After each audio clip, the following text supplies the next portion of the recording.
Finally, I've found Mikel Arteta's press conference. It's not a big press conference, but we're going to be discussing and digesting some of the things that he has been saying about Leicester City, about Aubameyang, about Saka and Partey, and a couple of things that I think every journalist was given one question. So it was one question. We are going to be looking at around five questions, but big questions, big replies, and we're gonna be discussing that and more. Hello, everybody. Welcome back to Kosi's Arsenal podcast. My name is Kosi, and we are here for the Leicester Arsenal preview. Mikel Arteta has been speaking to the media, and he did say many things, and that's where we're going to be, putting our focus right about now. It should have been dropped, it should have dropped earlier, but I was looking for his press conference. I couldn't find it. I don't know where.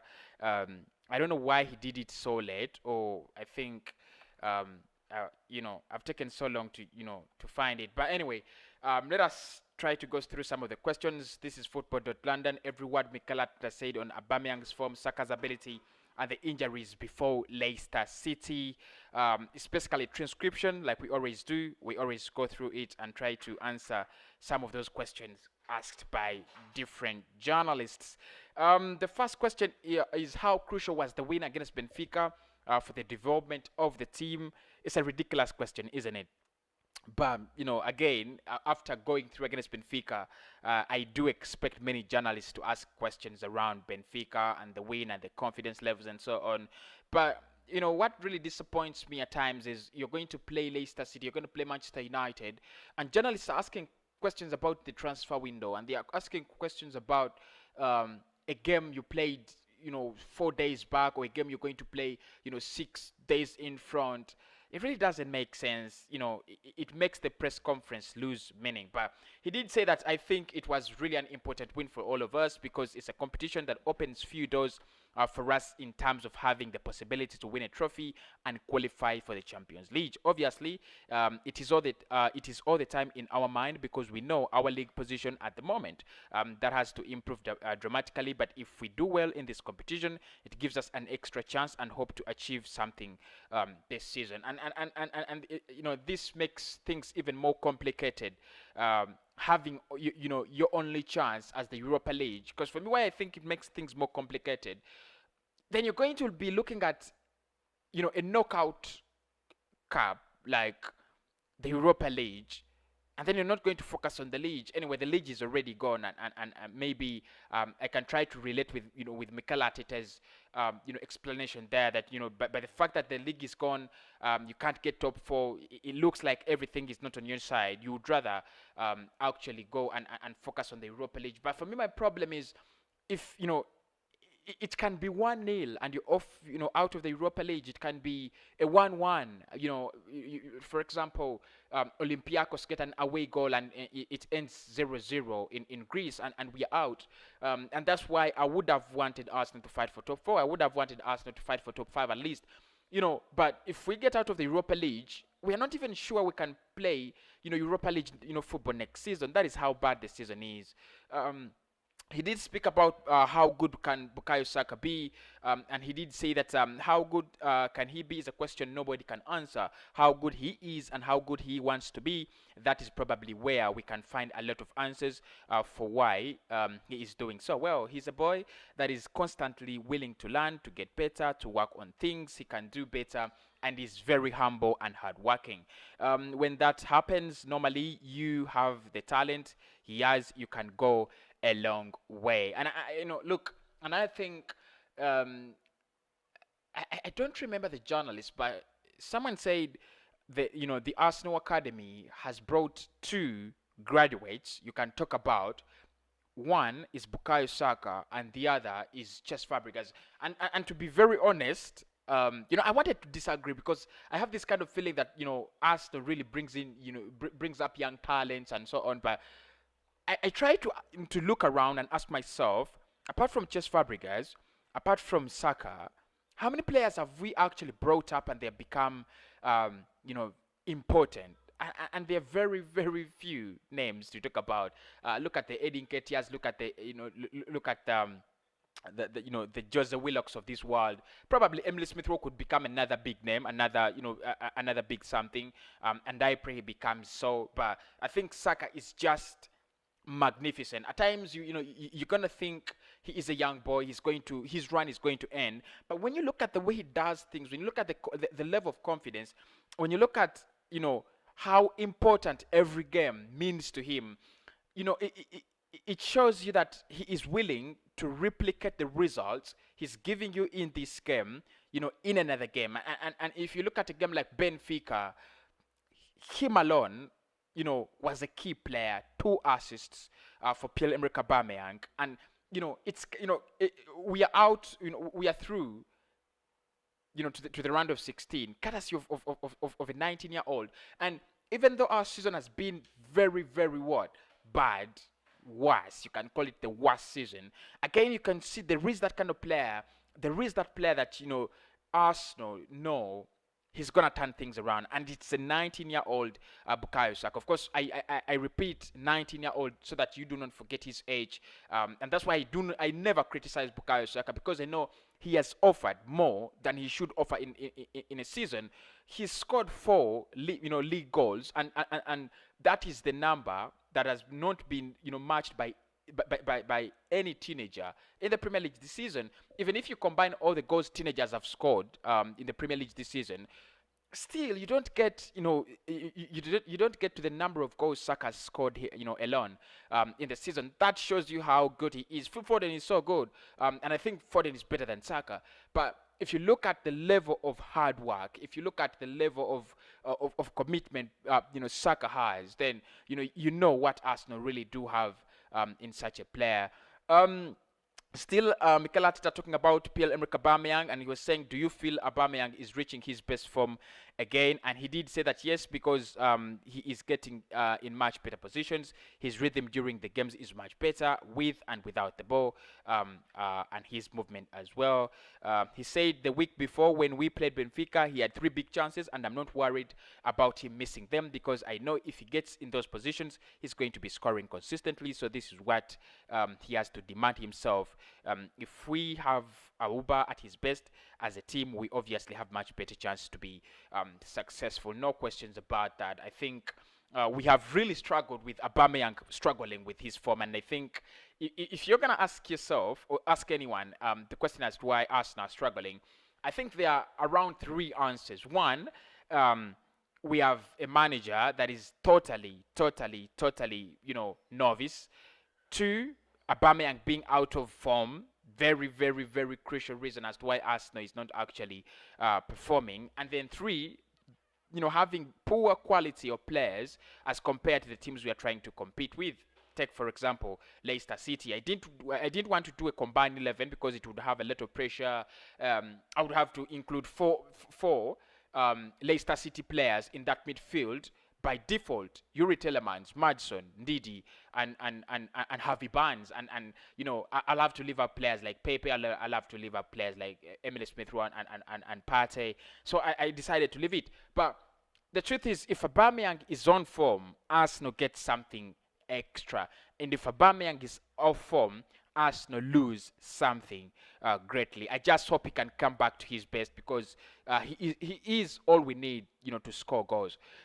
He was asked whether he will rotate the side for Leicester City, and he said, "Let's see how we are feeling tomorrow. Today the players are still in Greece. Of course, that was yesterday.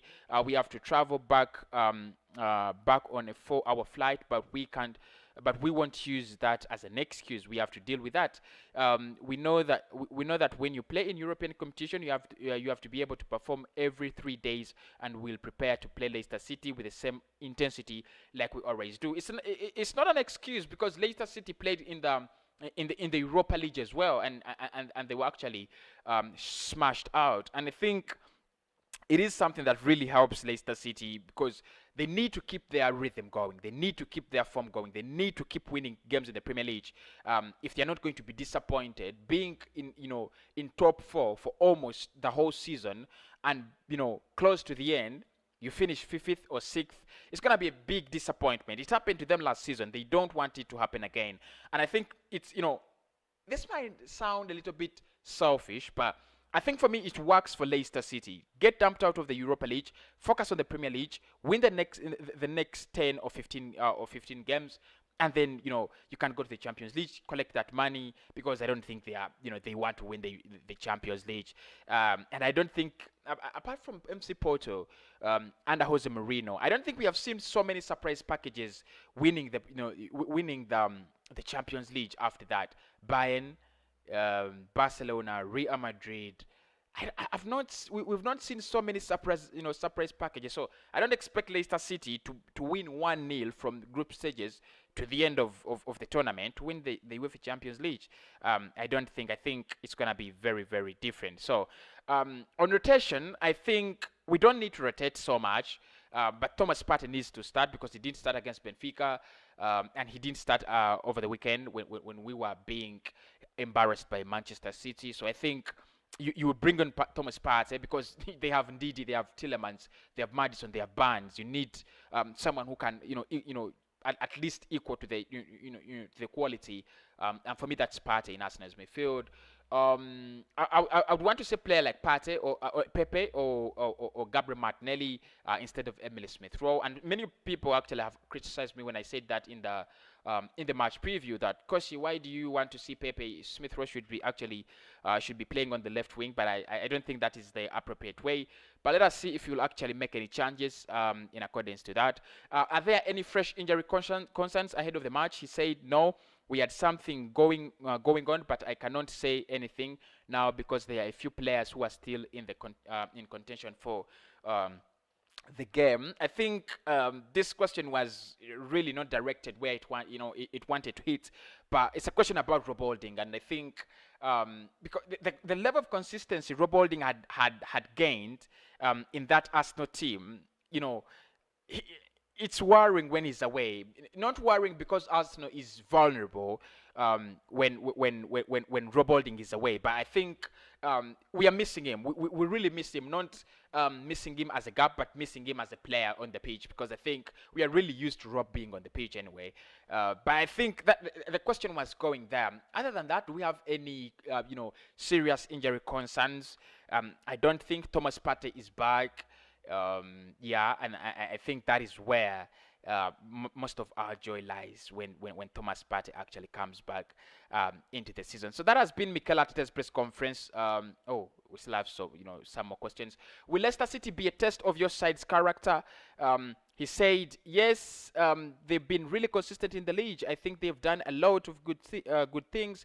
There is not any lack or anything like that in how they've developed as a team. Obviously, they've had a really good manager, a great coaching staff, and they have made a lot of good decisions in the last few seasons. Yeah, I do agree. Having Brendan Rodgers from Celtic, look at the quality of players they have. Yeah, it's not a coincidence that they are where they are. They have built a way of playing which is completely suited to their recruitment policy.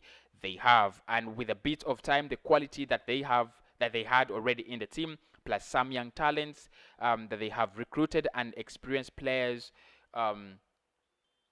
they already have. They have really a good mixture. I think they totally deserve the position they are in at the moment. But and Mikel Arteta needs to know that we are not on the level of Leicester City. We are bigger than Leicester City. When he says they deserve to be where they are, he literally means we deserve to be where we are right now. Yeah, you could say we deserve to be where we are, to be where we are, because instead of Brendan Rodgers, we went for Mikel Arteta. That's the first thing. Instead of players like Granit Xhaka, we went instead of players like N'Golo Kante, we went for Granit Xhaka. So we have really made some ridiculous decisions in the past, and they are really costing us a lot and a lot and a lot. Will the manner of that victory against Benfica improve the mood around the club? I think this is a question asking about the character, because it took a lot of character for us to win that game. There's so many people who do not like Mikel Arteta, and they're gonna say he was lucky and so on, but I think there was character in that game.